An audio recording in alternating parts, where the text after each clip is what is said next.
તો ફરી એકવાર ગેસ રિફિલિંગનું કૌભાંડ ઝડપાયું છે। ત્યારે ખેડા હાઈવે પાસે પુરવઠા વિભાગ અને એસઓજીએ પાડ્યા છે દરોડા।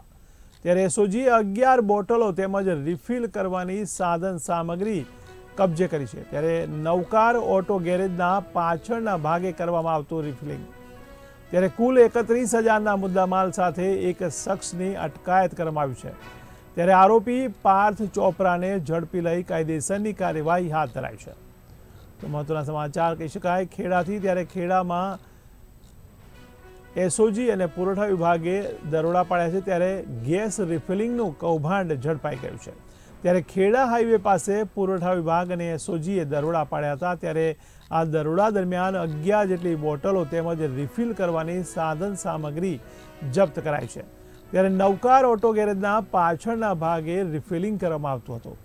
ત્યારે કુલ 31,000ના મુદ્દામાલ સાથે એક શખ્સની પણ અટકાયત કરાઈ છે। ત્યારે પાર્થ ચોપરાને ઝડપી લઈને કાયદેસરની કાર્યવાહી હાથ ધરવામાં આવી છે।